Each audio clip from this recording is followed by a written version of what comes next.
Bonjour, je suis le docteur Djarali, je suis maître assistante en pédiatrie à l'EHS Nour Al-Fadila. Nous allons voir aujourd'hui le cours sur les ictères néonataux à bilirubin libre.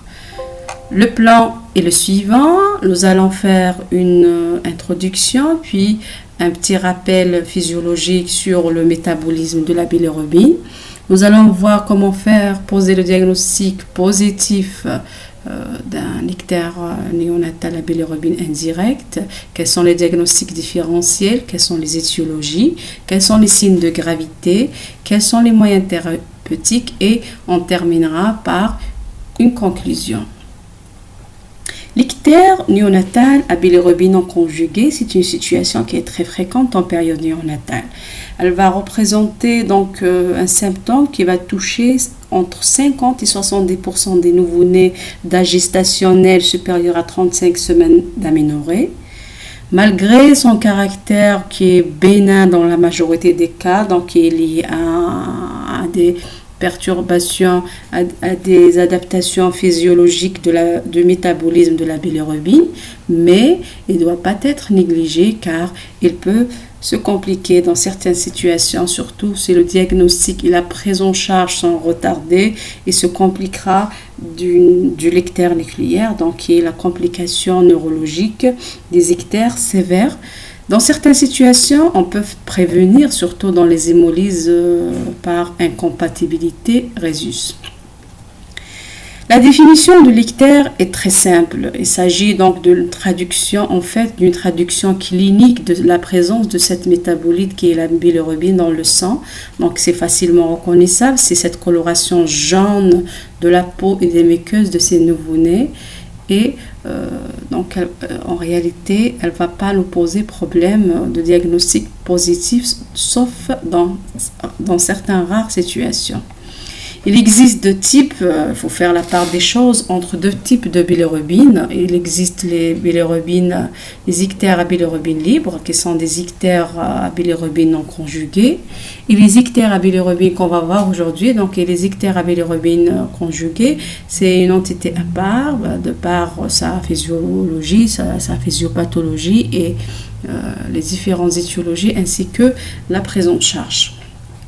Quelques définitions sont importantes à connaître. On parle d'un ictère précoce quand il survient avant les 24e heure de vie, c'est-à-dire le premier jour de vie.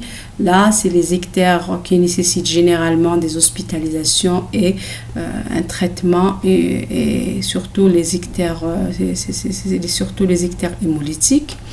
L'ictère, il est dit tardif quand il apparaît à partir du 7e jour de vie. Il est persistant quand il est toujours présent au-delà du 14e jour de vie. Il est grave quand le taux de bilirubine dépasse les 200 mg par litre. C'est là où il y a le risque d'ictère. La connaissance du métabolisme normal de la bilirubine permet de mieux comprendre en fonction du niveau d'anomalie les différentes maladies révélées par un ictère. Ce métabolisme se fait essentiellement en 3 étapes. La première, elle est pré-hépatique, c'est l'étape de production. La deuxième, elle est hépatique, elle se fait au niveau de foie, c'est la conjugaison. La troisième et la dernière, c'est l'étape d'excrétion, c'est au niveau intestinal ou en post-hépatique. On va commencer par la production. La production de la bilirubine, elle provient essentiellement de l'hème, qui est produit de dégradation des globules rouges dans 80% des cas, et dans 20% des cas, elle survient de myoglobine ou des cytochromes. Cette hème va subir un catabolisme par le biais de cette hème oxygénase, va être transformée en premier lieu en biliverdine, puis en bilirubine. Cette bilirubine, elle va être présente dans le sang, elle va se fixer, elle va être liée à l'albumine pour être transportée au niveau du foie pour sa conjugaison. Cette conjugaison nécessite la présence d'une enzyme essentielle qui est la glucuronyltransférase. Après sa conjugaison, donc cette bilirubine conjuguée, elle va gagner les voies biliaires, le duodénum, où elle va être excrétée dans les urines après avoir sous forme d'urobiline et au niveau des selles sous forme de stercobiline. Une autre partie va regagner le cycle entérohépatique après sa redéconjugaison par la présence de cette enzyme qui est la bêta-gluconidase. Certaines particularités physiologiques de métabolisme de la bilirubine sont importantes à connaître chez le nouveau-né. La première, c'est cette production importante de la bilirubine qui est liée à l'augmentation, à cette masse sanguine importante chez le nouveau-né. On sait très bien que le taux d'hémoglobine normal chez le nouveau-né, les premières 24 heures de vie, il est de 16 grammes par décilitre et 18 grammes par décilitre chez le prématuré. Donc il y a un taux d'hémoglobine très important.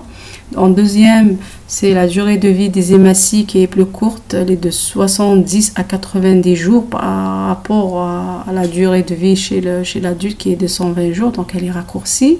On peut rajouter à cela la présence de 8 fois plus de cette enzyme qui est l'hème oxygénase qui va transformer l'hème en bilirubine. Donc elle est présente, le taux de cette enzyme est 8 fois supérieur que chez l'adulte. En deuxième, donc il y a cette capacité de liaison de la bilirubine plasmatique qui est diminuée. Donc la liaison de la bilirubine à l'albumine elle est diminuée. Pourquoi? Parce que tout simplement il y a le taux d'albumine il est faible chez le nouveau-né, beaucoup plus faible chez le prématuré et la liaison est fragile et facilement déplaçable. Il y a aussi l'immaturité hépatique avec une activité de cette enzyme de conjugaison qui est très faible à la naissance, surtout la première semaine de vie, et le déficit physiologique en ligandine. Cette ligandine, c'est la protéine réceptrice au niveau hépatique de la bilirubine. Le cycle entérohépatique est également fréquent les premiers jours de vie, par l'absence initiale de la flore bactérienne au niveau du tube digestif, ce qui favorise le cycle entéro. Tous ces phénomènes vont expliquer l'augmentation de la bilirubinémie pratiquement chez tous les nouveau-nés, donc ceux qui ont ce qu'on appelle l'ictère physiologique, donc c'est des ictères qui disparaissent spontanément. Et quand ces mécanismes sont dépassés ou bien il y a un déséquilibre entre une production et élimination, c'est là que ça devient pathologique, on rentre dans le cadre des ictères pathologiques. Les mécanismes de déséquilibre ou bien quelles sont les différentes explications physiopathologiques de cet ictère pathologique, soit quand on est devant un excès de production, c'est-à-dire il y a une production accrue de bilirubine qui est liée à la présence d'hèmes très importantes au niveau sanguin, qui sont liées soit à la résorption des hématomes ou des céphalématomes, des bosses sérosanguines. Quand on a une polyglobulie, surtout dans le cas des terrains à risque comme les retards de croissance des nouveau-nés avec retard de croissance intra-utérin, les nouveau-nés de mère diabétique ou bien devant des hémolyses importantes, surtout les hémolyses immunologiques. Il y a aussi une explication donc, qui est liée à la présence des facteurs qui vont majorer cette bilirubine qui n'est pas liée à l'albumine, qui dit bilirubine non liée à l'albumine, donc c'est la bilirubine libre, donc qui peut franchir la barrière hémato-encéphalique. Cette bilirubine va être empêchée. Qu'est-ce qui va empêcher la liaison de la bilirubine à l'albumine? C'est surtout le taux d'albumine qui est physiologiquement bas chez le nouveau-né, surtout chez le prématuré, ou bien la présence de certains médicaments qui rentrent en compétition avec la bilirubine, ou quand on est devant des nouveau-nés, quand il y a un nouveau-né avec une défaillance multiviscérale, avec la présence de l'hypothermie, l'hypoglycémie, l'acidose, la déshydratation, qui vont diminuer la capacité de liaison à l'albumine. Le troisième mécanisme, c'est quand on a un problème de la glucoroconjugaison. Cette glucoroconjugaison, elle peut être déficitaire, c'est-à-dire on a un problème héréditaire dans le cas des maladies Crigler-Najjar, c'est-à-dire il y a l'absence totale de cette enzyme, ou bien c'est un déficit transitoire qu'on va avoir surtout chez les prématurés, ou bien en cas de prise de certains médicaments et dans certaines infections qui vont bloquer l'activité de cette enzyme. En quatrième et en dernier, comme dernier mécanisme physiopathologique de l'ictère à bilirubine indirecte, c'est l'augmentation de cycle entérohépatique qui est accrue dans le cas des obstructions intestinales hautes. Le diagnostic positif de l'ictère est très facile, donc il est clinique avant le dosage sanguin. Donc, il est suspecté quand on a cette coloration, donc avec un examen clinique minutieux, bien sûr un nouveau-né dévêtu, complètement dévêtu, sous la lumière de jour. Généralement, on a cet ictère qui est visible quand on a un taux de bilirubine entre 50 et 60 mg par litre. Rarement difficile, surtout devant la présence d'une anémie sévère associée, c'est-à-dire il y a cette pâleur qui va masquer cet ictère, ou bien quand on est devant un nouveau-né de peau foncée, donc de race noire. Là, généralement, l'ictère, il n'apparaît pas au niveau cutané, même si on est devant des taux de bilirubine élevés, donc le nouveau-né n'est pas jaune, donc on ne va pas voir cette coloration jaune, d'où l'intérêt de faire un examen surtout complet, l'examen des conjonctifs, et surtout n'hésitez pas à demander un dosage sanguin quand on est devant un terrain à risque, surtout les incompatibilités fœto-maternelles. La confirmation de l'ictère, elle se fait bien sûr par un dosage sanguin. On va pas, c'est la confirmation de ce caractère à bilirubine non conjuguée. Avant de faire le dosage sanguin, on peut faire une estimation par un bilirubinomètre transcutané ou le BiliCheck qu'on va voir après. Donc cet appareil va nous donner une estimation sur le taux de bilirubine, mais à aucun cas il va remplacer le dosage sanguin. Pour le dosage, qu'est-ce qu'on va demander en pratique? C'est le dosage de la bilirubine totale et la bilirubine conjuguée, c'est-à-dire on n'aura pas le dosage de la bilirubine indirecte. C'est la bilirubine totale, la bilirubine conjuguée, et la bilirubine indirecte, c'est la soustraction de la bilirubine conjuguée de la bilirubine totale. Et malheureusement, on n'a pas le dosage de la bilirubine non liée à l'albumine. C'est cette bilirubine en fait qui est importante à doser. Pourquoi? C'est cette partie qui est dangereuse, qui va nous dire que est-ce que le nouveau-né il est exposé à un risque d'ictère nucléaire ou pas. Voilà, le BiliCheck, c'est un appareil qui doit être présent dans toutes les maternités. Il a l'avantage d'être c'est une méthode qui n'est pas invasive, facile à utiliser. Éviter tous les prélèvements sanguins répétés pour le nouveau-né. Il est surtout utilisé pour le dépistage et la surveillance, mais il ne va pas bien sûr remplacer le dosage sanguin, c'est-à-dire il va nous donner une estimation de taux de bilirubine, surtout quand on pratique devant un ictère cutanéo-muqueux. On va faire le dosage par le bilirubinomètre transcutané. On fait 4 mesures, 2 au niveau du front et 2 sur le sternum. Après, bien sûr, on prend la mesure la plus élevée et on fait projeter sur des courbes spéciales pour BiliCheck. On va voir s'il y a un risque de bilirubine d'ictère sévère, ou bien on va décider si on fait le prélèvement sanguin ou pas. Mais il garde son intérêt dans les nouveau-nés qui ont subi juste après la photothérapie. On ne va pas l'utiliser, ou bien après une exsanguinotransfusion, ou bien en cas d'hémolyse massive. Il est également non utilisé chez les prématurés, généralement les prématurés de moins de 34 à 35 semaines pour le BiliCheck. C'est un appareil qui est très intéressant, surtout dans les suites de couches en maternité pour l'évolution et pour le dépistage. Quels sont les signes de gravité d'un ictère? Donc, cliniquement, c'est devant tout signe d'hémolyse, devant une pâleur, une hépatosplénomégalie, ou bien la présence de signes neurologiques qui vont évoquer un ictère nucléaire. Bien sûr, tout ça, c'est des signes de gravité qu'il faut rechercher devant tout ictère. Il y a aussi donc un contexte quand on est devant un ictère associé à une défaillance multiviscérale dans un contexte infectieux sévère. Donc il y a une altération de l'état général. Et chez un prématuré, l'ictère il est toujours grave parce qu'il y a plusieurs paramètres physiologiques qui peuvent aggraver, qui peuvent faire,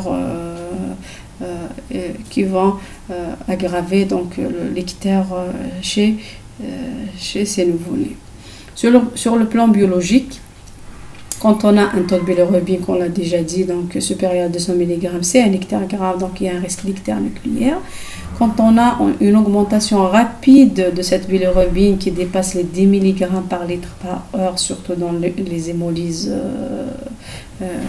immunologiques, devant la présence d'une anémie profonde et l'association à des troubles neurologiques comme l'acidose et l'hypoglycémie. Certains facteurs sont importants à connaître pour détecter les nouveau-nés qui ont des facteurs de risque de développer une hyperbilirubinémie sévère, c'est-à-dire quand on voit des nouveau-nés ictériques par exemple en suite de couche, on ne va pas faire le bilan pour tout le monde, on ne va pas faire le même suivi pour tout le monde. Il faut savoir reconnaître les nouveau-nés qui nécessitent une surveillance particulière, voire une hospitalisation, car tout simplement, ce sont des nouveau-nés à risque de développer une hyperbilirubinémie sévère. Si nouveau-naissant, tout nouveau-né avec ictère à moins de 24 heures de vie égale ictère pathologique jusqu'à preuve de contraire. C'est-à-dire il faut faire le bilan sanguin, plus ou moins une hospitalisation. Quand on est également devant une hémolyse, soit un terrain d'incompatibilité fœto-maternelle résus ou bien constitutionnelle ou par incompatibilité ABO, donc c'est un facteur de risque. Quand on est devant un prématuré, donc moins de 37 semaines, prématuré entre 35 à 37 semaines, c'est des facteurs de risque. Quand on a un antécédent d'ictère dans la fratrie, la présence des hématomes importants et en dernier lieu, quand on a un allaitement maternel exclusif qui est insuffisant, qui va se manifester par une mauvaise prise pondérale les premières heures de vie ou bien carrément des signes de Pour l'ictère nucléaire, donc c'est ce qui fait toute la gravité de cette pathologie. Donc il s'agit d'un état pathologique qui est causé par la coloration jaune foncé de neurones. Il est dû à une nécrose neuronale des noyaux gros centraux et des noyaux de tronc cérébral. Il va se traduire cliniquement par une encéphalopathie hyperbilirubinémique aiguë qui peut se manifester cliniquement par une simple léthargie, une simple hypotonie, une mauvaise succion qui peut se détériorer et s'aggraver rapidement vers un tableau grave avec une hypertonie, un tableau d'épistotonose et un rétrocolie qu'on voit sur l'image. Donc c'est un tableau typique d'une encéphalopathie hyperbilirubinémique chez le nouveau-né ictérique. Donc c'est un tableau grave avec parfois l'association à des convulsions carrément un coma, une fièvre d'origine par dérèglement central et des pleurs aigus. Donc c'est un tableau très gravissime. Normalement on ne doit pas arriver à ce tableau tout simplement parce que c'est la première cause d'encéphalopathie évitable. C'est l'une des causes des encéphalopathies évitables en période néonatale. On peut éviter un tableau pareil par une simple surveillance et le dépistage et une prise en charge adaptée d'un ictérique en période néonatale. Cette encéphalopathie, elle peut évoluer vers une encéphalopathie chronique avec des séquelles cliniques très graves, une infirmité motrice cérébrale avec ou sans convulsion, un retard de développement, des pertes auditives, une atteinte oculomotrice, une dysplasie de l'émail dentaire et un retard intellectuel. Arrive au diagnostic étiologique d'un ictère à bilirubine indirect. Comme toute pathologie, pour faire un diagnostic étiologique, il faut d'abord commencer par une anamnèse, surtout dans le cas des ictères. On va rechercher toute information possible qui va nous aider pour une orientation pour notre enquête étiologique. On va voir s'il y a notion de maladie hémolytique dans la fratrie, notion de transfusion sanguine, notion d'hospitalisation ou de photothérapie. On va poser la question à la maman sur l'heure ou bien l'apparition, l'heure de constatation de l'ictère.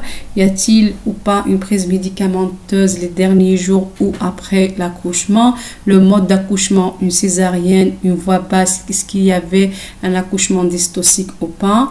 L'allaitement artificiel ou maternel, la coloration de selles pour rechercher notion de décoloration et rechercher la notion de facteurs de risque infectieux qui peuvent expliquer une infection néonatale.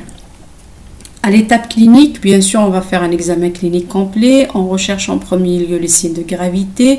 On va rechercher les signes d'hémolyse qui vont nous orienter vers une cause hémolytique. On va voir s'il y a une pâleur, une hépatosplénomégalie. On va voir s'il n'y a pas une collection sanguine, une bosse sérosanguine, un céphalématome. Et rechercher bien sûr les signes d'orientation vers une infection néonatale, une hernie ombilicale. On va faire un examen complet qui va nous guider pour certaines étiologies. Après la clinique, bien sûr, on va demander un bilan biologique en fonction de l'orientation clinique. Nous allons faire systématiquement, bien sûr, un dosage de la bilirubine totale et la bilirubine directe. On va faire un groupage phénotypé de la mère et de nouveau-né, un test de Coombs direct chez le nouveau-né et indirect chez la mère, un taux de formule numération sanguin et un taux de réticulocytes. Et avec un frottis sanguin, surtout si on suspecte une anémie hémolytique congénitale. Et le reste du bilan sera guidé en fonction de l'orientation. Par exemple, on va demander le dosage enzymatique si on suspecte un déficit en GCSPD, un bilan thyroïdien si on suspecte une hypothyroïdie, etc. Pour les étiologies, donc, nous avons deux grandes étiologies, donc de grandes entités. Nous avons les ictères hémolytiques et les ictères non hémolytiques. On va commencer par les ictères hémolytiques. Ils sont immunologiques, soit non immunologiques. Pour les ictères immunologiques, on va citer en premier la cause la plus grave, normalement qui ne doit pas exister, on ne va pas y arriver à un ictère par incompatible rhésus parce qu'on peut tout simplement prévenir cette pathologie. Elle est due à un passage, bien sûr, la mère elle est de rhésus négatif, l'enfant il est de rhésus positif. Le passage des massées fœtales porteuses d'antigène D chez une mère rhésus négatif.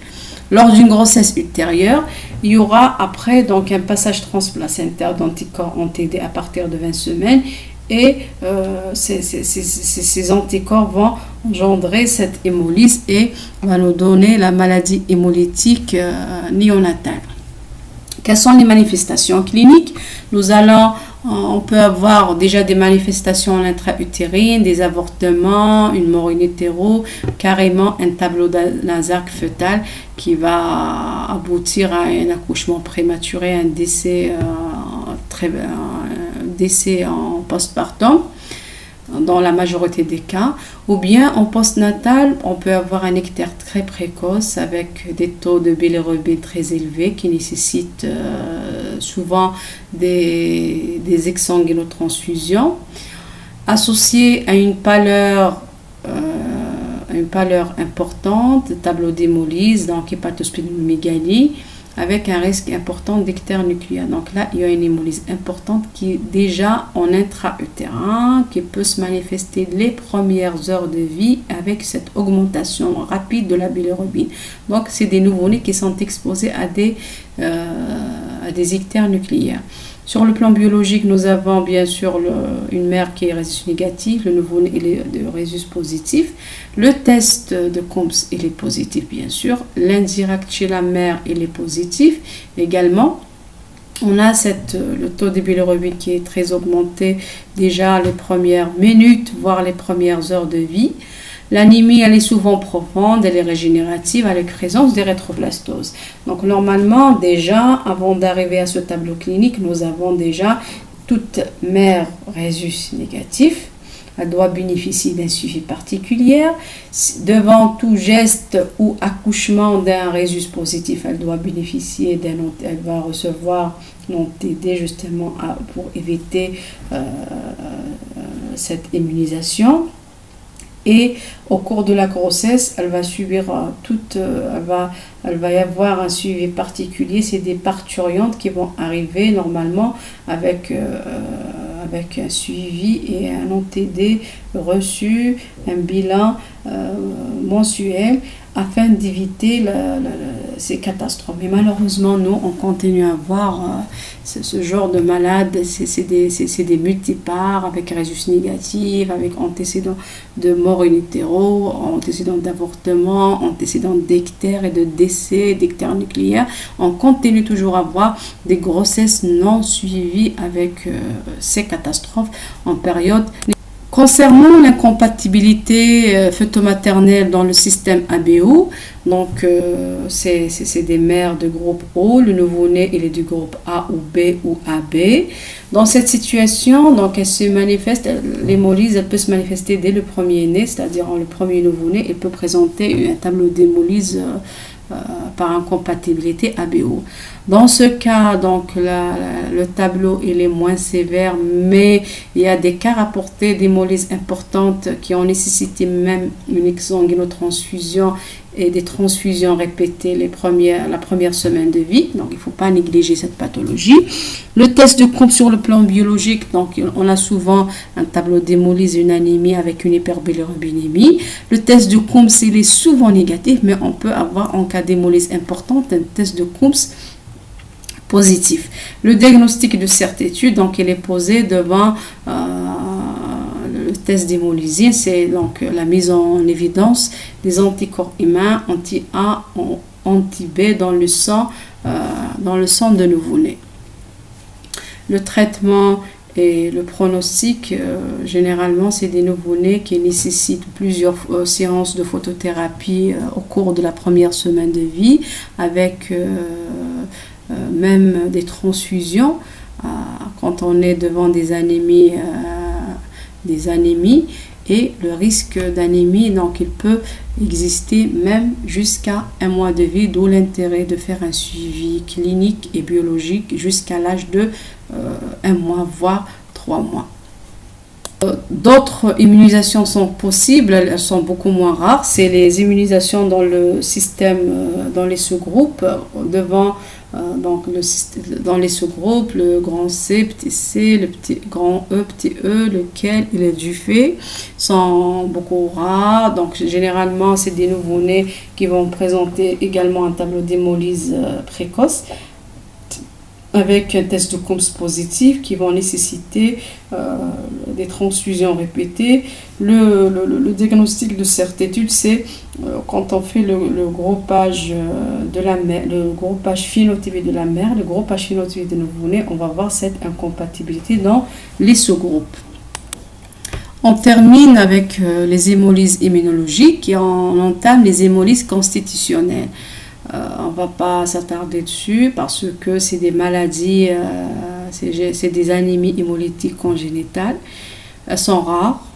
Les plus fréquentes, c'est la sphérocytose héréditaire, la G6PD, la pyruvate kinase. C'est des maladies qui vont se manifester durant la période néonatale par des ictères. Généralement, c'est des ictères qui nécessitent la photothérapie intensive associée à des anémies. Le diagnostic de certitude en cas c'est pour la sphérocytose héréditaire, c'est déjà suspecté devant la présence de sphérocytes au frottis sanguin. Et la confirmation, elle se fait par l'étude de la résistance globulaire. C'est un test qui se fait pour confirmer le diagnostic.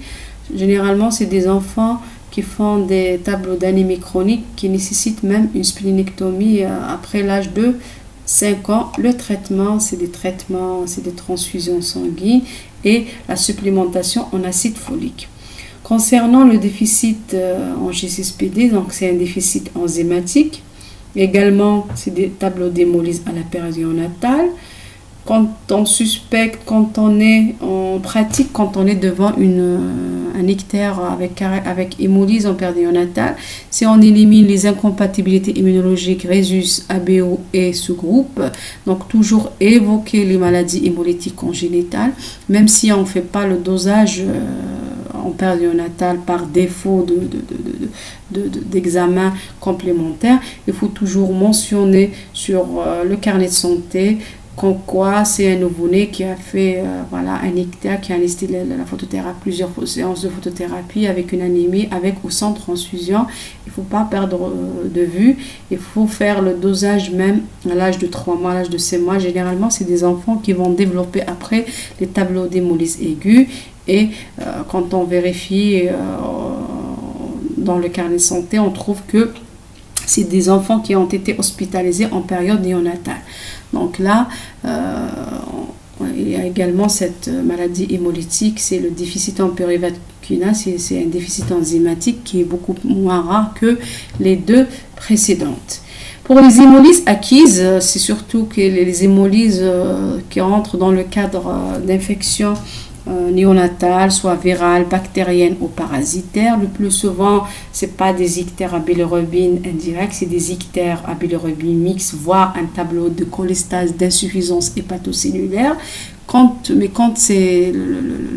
Mais généralement, ça commence par des ictères à bilirubine précoces.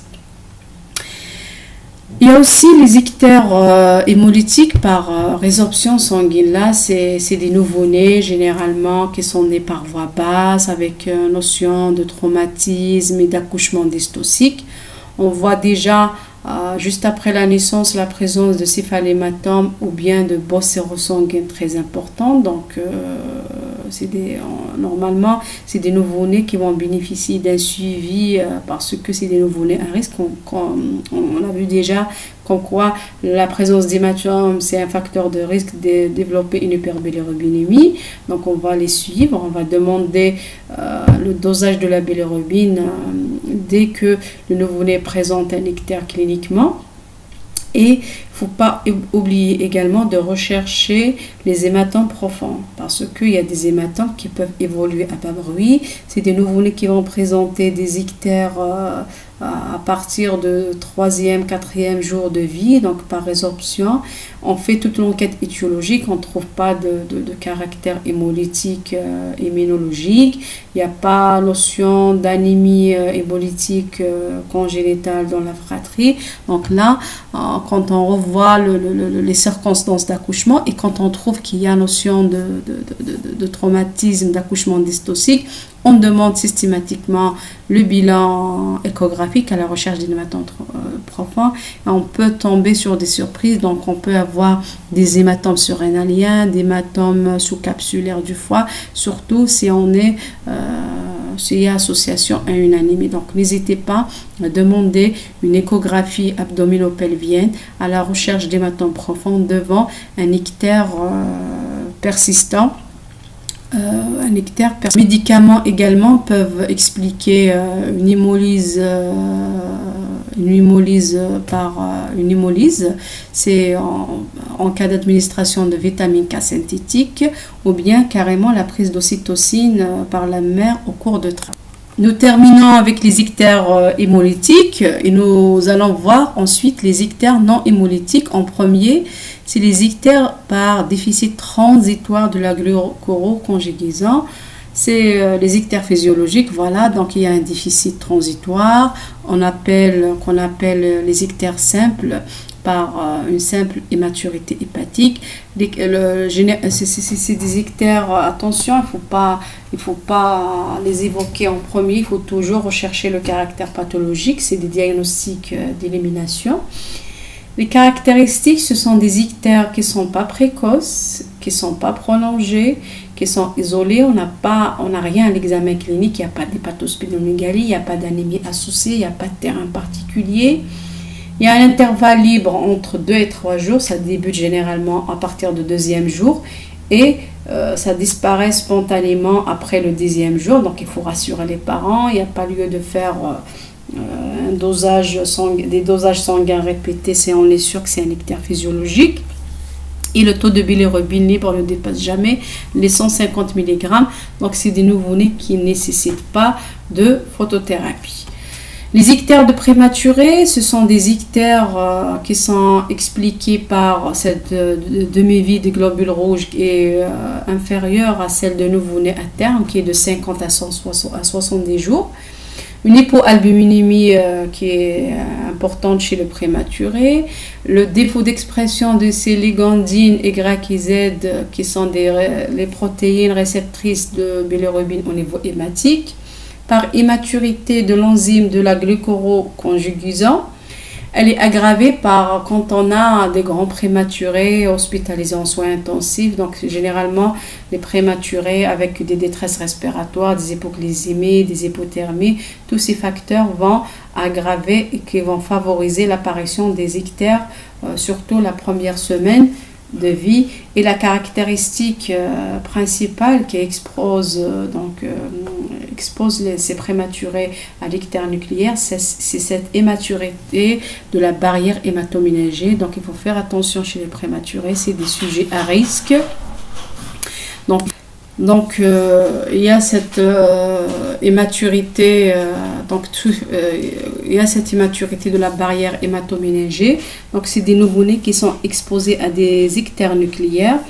Il ne faut pas hésiter il faut faire une surveillance particulière. Il ne faut pas négliger un ictère chez le prématuré parce qu'il peut faire un ictère nucléaire même à des taux qui ne dépassent pas les 200 mg. On termine avec les déficits transitoires de la glucoroconjugisant. On arrive au déficit définitif. Ce sont des maladies héréditaires, bien que rares. On va citer la maladie de Crigler-Najjar. Il existe 2 types. Le type 1, c'est le déficit total. Et le type 2, c'est le déficit partiel. Pour le type 1, on retrouve la notion de consanguinité. Donc la transmission, elle est autosomique récessive. C'est un déficit qui est complet, donc il y a qui est létal, donc il y a une inefficacité de traitement inducteur par le phénobarbital. Donc le risque d'ictère nucléaire est majeur. C'est des enfants qui décèdent généralement la première année de vie. Pour le type 2, c'est un déficit partiel, donc il est autosomique dominant. Donc là, l'ictère est plus modéré, donc il n'y a pas d'atteinte nucléaire. C'est des enfants qui nécessitent un traitement avec des inducteurs enzymatiques, le phénobarbital, donc qui est efficace, des traitements à vie. Pour la maladie de Crigler-Najjar, la certitude diagnostique, elle se fait par la biopsie hépatique. Donc, on fait le dosage enzymatique par une biopsie hépatique. Nous arrivons aux ictères au lait de femme. Donc là, on va voir qu'il y a 2 entités. Il faut faire la part des choses. Il y a l'ictère propre au lait de femme. Il y a l'ictère qui est lié à une insuffisance d'allaitement de lait maternel. On va commencer par l'ictère au lait de femme qui est lié donc à la présence dans le lait d'une lipoprotéine lipase qui va inhiber la glucoroconjugisant par une libération excessive d'acides gras inhibiteurs qui vont rentrer en compétition avec la bilirubine. Donc ça débute généralement à partir de 4e, 5e jour de vie qui peut persister jusqu'à 5 semaines, jusqu'à 1 mois de vie. Aucune mesure thérapeutique, c'est-à-dire on ne va pas arrêter le lait maternel Pour le traitement, au contraire, il faut rassurer les parents. Pour le diagnostic, auparavant, on faisait réchauffer le lait à 50 degrés et on voit que les taux de bilirubine baissent ou bien carrément on arrête le lait maternel pendant 24 à 48 heures. Puis on va voir une baisse de taux de bilirubine chez ces nouveau-nés. Mais dans tous les cas, on ne va pas arrêter l'allaitement maternel. Donc, ce n'est pas la peine de faire ces tests diagnostiques. Donc, actuellement, ils sont abandonnés. C'est des enfants qu'il faut suivre tout simplement par un examen clinique et voire même un dosage sanguin. Et surtout, il faut rassurer la maman. Il ne faut pas la culpabiliser. Il faut expliquer qu'il n'y a pas de danger pour son nouveau-né, que ça va disparaître après un mois ou quelques semaines, ça va disparaître pour qu'elles maintiennent le lait maternel, parce qu'en pratique, il y a des mamans, qu'on leur dit que c'est dû au lait maternel, elles se culpabilisent, donc non, mon lait, donc il est à cause de son état pathologique, donc elle va arrêter rapidement le lait maternel. Donc surtout, il faut la rassurer, il n'y a pas de risque d'ictère nucléaire, mais pour le traitement, si on a une indication à la photothérapie, c'est des nouveau-nés qu'on met sous les ictères au lait de femme, c'est des ictères qui sont dus à une insuffisance de montée laiteuse, surtout chez les prémipas. Donc il y a une insuffisance d'allaitement maternel les premiers jours, surtout les premières 24 heures de vie. C'est des nouveau-nés qui vont développer des ictères par ce jeûne, parce qu'ils ne sont pas bien alimentés. Donc on fait le dosage s'il y a un ictère cliniquement important, mais on est devant des nouveau-nés qui sont déshydratés, légèrement déshydratés, ou bien il y a une perte pondérale ou bien une insuffisance de prise pondérale les premiers jours de vie. Donc on fait le suivi et on fait surtout un suivi des mamans pour qu'elles allaitent correctement les nouveau-nés. Une autre cause d'ictère surtout les ictères prolongés ou les ictères persistants, c'est les hypothyroïdies. Cette pathologie, normalement, on ne doit pas passer à côté d'un tableau d'hypothyroïdie, surtout dans notre contexte où on ne fait pas le dépistage systématique. Donc l'ictère persistant, c'est l'un des signes de l'hypothyroïdie chez le nouveau-né, associé généralement à d'autres signes quand on est devant un nouveau-né avec des traits grossiers, une hernie ombilicale, notion de constipation, et quand on est devant un nouveau-né qui est trop calme, qui dort beaucoup. La maman vous dit que mon nouveau-né il se lève pas, il pleure pas, il dort beaucoup. Donc il faut faire attention, surtout quand on a un ictère qui persiste au-delà de la 3e semaine. Donc il ne faut pas hésiter de demander un bilan thyroïdien. Quand on est devant une hypothyroïdie, le traitement c'est la substitution en hormones. Une autre cause, c'est une obstruction, c'est les obstructions digestives. Donc c'est le cas des sténoses de pylore et les sténoses duodénales, c'est les obstructions hautes. Le mécanisme, c'est l'arrêt de transit qui va empêcher la prolifération des bactéries intestinales, ce qui va favoriser l'activité de la bêta-glucuronidase, donc le cycle entéro-hépatique. Dans ce cas, donc généralement, c'est des ictères qui persistent également, c'est des ictères persistants, associés bien sûr à un tableau de sténose, d'obstruction digestive. Donc c'est le tableau digestif qui est au premier plan associé à l'ictère. Là, c'est la prise en charge de l'urgence chirurgicale qui va faire disparaître l'ictère. Le diagnostic différentiel des ictères, donc, il se pose rarement, donc, parce que tout simplement, cliniquement, il faut faire la part des choses entre un ictère à bilirubine libre et les ictères à bilirubine conjugués. Donc, il faut éliminer d'abord un ictère à bilirubine conjugué. Ce sont des ictères qui peuvent se manifester les premiers jours de vie. Le diagnostic il doit être fait rapidement, surtout devant un tableau de cholestase néonatale qui est toujours pathologique, qui va se manifester cliniquement par des urines foncées, des selles décolorées, toujours rechercher la notion de selles décolorées à l'interrogatoire et même à l'examen, associé à une hépatomégalie. Donc là, devant toute cholestase néonatale ou bien des selles décolorées, attention, il ne faut pas passer à côté d'une atrésie des voies biliaires. C'est la première cause qu'il faut évoquer parce qu'il y a une urgence diagnostique et thérapeutique. Si on ne fait pas le diagnostic à temps, si on ne prend pas en charge ces nouveau-nés avant l'âge de 1 mois, c'est l'évolution vers la cirrhose. Donc il y a une urgence, c'est urgence diagnostic des atrésies des voies biliaires. Donc attention, il y a l'ictère à bilirubine non conjugué, le risque c'est l'ictère nucléaire. Il y a l'ictère à bilirubine conjugué, c'est l'atrésie des voies biliaires qu'il faut évoquer toujours devant des selles décolorées et un tableau de cholestase néonatale. Voilà l'aspect des selles décolorées, les urines foncées.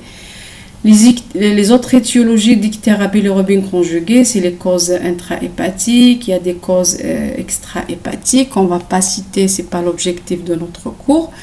Et on arrive au traitement. Donc le traitement de l'ictère à bilirubine non conjuguée, donc, il doit être précoce, surtout quand on est devant des ictères graves avec des signes de gravité. Le premier traitement devant un ictère, c'est la photothérapie. Il y a 2 types de photothérapie. Il y a la photothérapie conventionnelle et il y a la photothérapie intensive. Pour le principe de la photothérapie, c'est quoi? C'est une lumière bleue qui va dégager des photons entre 425 et 475 nanomètres. Cette bilirubine libre va être transformée en lumérubine qui est hydrophile, qui va passer dans la bile et les urines et va être éliminée. Quels sont les facteurs d'efficacité de la photothérapie? C'est l'intensité des flux lumineux, c'est la distance, il faut respecter la distance entre la peau et la source lumineuse qui doit être optimale entre 35 et 50 cm. C'est la surface cutanée exposée, donc l'efficacité elle est proportionnelle à la surface de la peau exposée. Les méthodes, c'est la conventionnelle qui est unidirectionnelle, l'intensive, elle est multidirectionnelle, la troisième, c'est la photothérapie maternisée, donc c'est un lit dans lequel l'enfant se repose à 5 à 5 cm de tube émettant un éclairement énergétique qui est faible. Voilà les appareils. Donc là, c'est l'appareil de photothérapie intensive, donc elle est multidirectionnelle. L'appareil de photothérapie conventionnelle, donc elle est unidirectionnelle, et le lit maternisé. Il y a des précautions d'usage, c'est pas donc on peut avoir des effets secondaires. Donc pour cela, il faut mettre un nouveau-né qui est nu avec protection des yeux et des organes génitaux externes. Il faut le mettre à distance de 30 à 50 cm de la source lumineuse. Toujours faire une majoration hydrique pour éviter la déshydratation entre 10 à 20%, soit avec le lait maternel ou artificiel ou carrément avec une ration de base, quand on est devant des nouveau-nés qui ne sont pas alimentés. Et on surveille bien sûr toutes les 2 heures la température, l'état de transit, l'état d'hydratation et l'examen clinique à la recherche de complications cutanées. On change la position toutes les 3 heures et on remplace, bien sûr, il faut faire attention parce que chaque 2000 heures, il faut changer les tubes parce que sinon ça devient inefficace. Les effets secondaires de la photothérapie sont divers. C'est l'hyperthermie, on peut avoir une hyperthermie, une diarrhée par inactivation de la lactase intestinale, une éruption cutanée ou carrément un syndrome de bébé bronzé. C'est cette coloration bronzée de ces nouveau-nés avec généralement une atteinte hépatique, voire carrément un tableau d'insuffisance hépatocellulaire. Des contre-indications, avant de mettre un nouveau-né sous photothérapie, il faut vérifier qu'il n'y ait pas de contre-indications. Quelles sont les contre-indications? C'est les tableaux de cholestase ou bien un ictère à bilirubine mixte quand la bilirubine conjuguée dépasse les 20% ou carrément les 15% de la bilirubine totale. C'est une contre-indication à la photothérapie. Ou bien quand on est devant une maladie hépatique, les infections virales, bactériennes ou parasitaires. Deuxième arme thérapeutique, c'est l'exsanguinotransfusion. C'est une technique qui est de plus en plus moins utilisée vu le nombre d'effets secondaires. Le principe, c'est quoi? C'est d'échanger le sang de nouveau-né par un sang frais d'un donneur compatible. Elle a un triple intérêt, c'est d'épurer l'organisme de l'excès de bilirubine libre, éliminer le sang de l'enfant, les anticorps maternels, donc elle est indiquée dans les incompatibilités avec un test de COMS positif, surtout les incompatibilités dans le système Rhesus, et corriger les désordres associés, c'est les acidoses et les hypoglycémies. Quelle est la technique d'exsanguinotransfusion? Donc, on fait un cathétérisme de la veine ombilicale. On va faire l'échange, on calcule la quantité de sang à échanger. Elle est à 2 à 3 fois la masse sanguine, donc c'est 180 cc par kilo. Bien sûr, il faut préparer le sang à l'avance. Dès qu'on a un tableau d'hémolyse ou bien on est informé qu'il y a une mère Rhesus avec un ASAC ou des signes d'anémie déjà diagnostiqués en intra-utérin, on est censé préparer le matériel, informer le parent, le sang pour faire l'exsanguinotransfusion parce que c'est un geste qui doit être rapide, sinon le nouveau-né va développer un tableau d'ictère nucléaire. Pour la qualité, il doit être du sang frais de moins de 72 heures. Pour le groupage, quand on est devant une incompatibilité Rhesus, c'est le groupage de nouveau-né et le Rhesus négatif. Devant une incompatibilité ABO, c'est le groupe O, parce que la maman elle est de groupe O, et choisir le Rhesus de nouveau-né, bien sûr. Quelles sont les complications? Donc, on peut avoir certaines complications. Donc, pour la technique, on fait l'échange progressif. Donc, c'est un système de 3 robinets. Donc, on injecte 5 à 10 cc, puis on injecte la même quantité jusqu'à arriver à la quantité totale. Pour les complications, c'est les troubles de cardiovasculaire. On peut avoir carrément donc, un trouble de rythme, un arrêt cardiaque, une surcharge volumique, une embolie gazeuse. Donc c'est un geste qui doit être fait dans des conditions d'asepsie rigoureuses. Il faut avoir le consentement des parents. Il faut faire carrément, il faut scoper les nouveau-nés, il faut surveiller la fréquence cardiaque, la fréquence respiratoire, la température.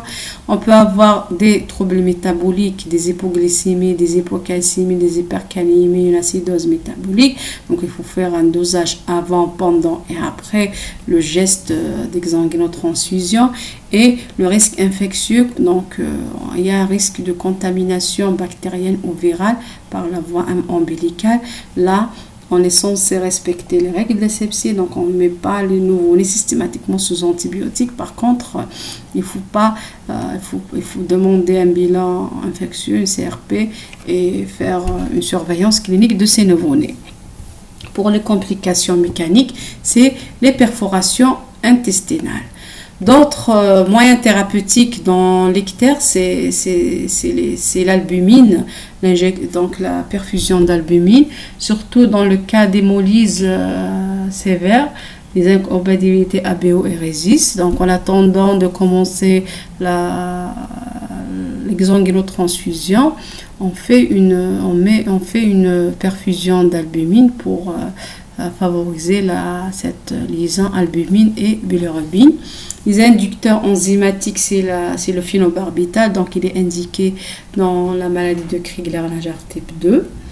Les immunoglobulines polyvalentes, c'est des traitements actuellement utilisés qui vont à la place, qui prend place de l'exsanguinotransfusion, surtout dans les ictères par immunologique, dans les incompatibilités Rhesus et ABO. Donc il y a eu des études qui ont prouvé l'efficacité des immunoglobulines dans ces hémolyses. Voilà les courbes utilisées pour la décision thérapeutique, c'est-à-dire devant un nouveau-né qui fait un ictère à bilirubine indirect, on fait l'hospitalisation, on recherche des signes de gravité, on fait le dosage sanguin, en parallèle on lance une enquête étiologique, on fait le bilan nécessaire, et pour la décision thérapeutique, elle se fait donc il y a des courbes adaptées en fonction de l'âge de nouveau-né, de l'âge gestationnel et la présence ou pas de facteurs de risque déjà vus. Donc, on va voir s'il y a une indication. Par exemple, si on prend un nouveau-né âgé de 24 heures et là, un taux de bilirubine à 70 mg, là, c'est mg par décilitre, donc 70 mg par litre. Là, c'est pour les enfants avec risque élevé, risque moyen et faible risque. Les risques le faible risque, c'est pour les nouveau-nés qui dépassent les 38 semaines d'aménorrhée sans facteur de risque. Les moyens risques, c'est les nouveau-nés plus de 38 semaines avec facteur de risque ou les nouveau-nés entre 35 et 36 semaines. Et les nouveau-nés à haut risque, c'est les nouveau-nés entre moins de 35 et 37 semaines ou bien nouveau-né entre 35 et 37 semaines avec facteur de risque. Donc là, c'est des courbes de l'Académie américaine de pédiatrie qui sont utilisées pour voir s'il y a une indication à la photothérapie conventionnelle, la photothérapie intensive et même l'exsanguinotransfusion. Donc, c'est des courbes qu'on va trouver dans tous les services de néonatologie qui vont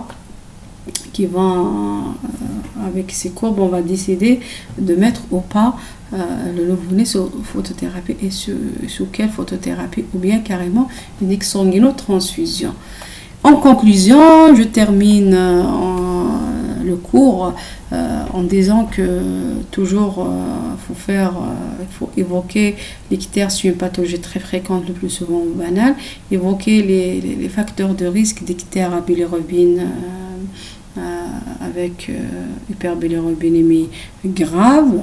Donc il faut pas perdre de vue certains diagnostics. Donc il faut faire déjà le diagnostic en salle de naissance, il faut faire les groupages des Rhesus et un bon suivi en maternité afin d'éviter l'ictère nucléaire qui est une pathologie, qui est un drame pour la famille, qui va évoluer vers l'encéphalopathie hyperbilirubinémique qui est malheureusement irréversible. Donc pour les autres causes, c'est le traitement chirurgical. Je vous souhaite bon courage et bonne chance et je vous remercie.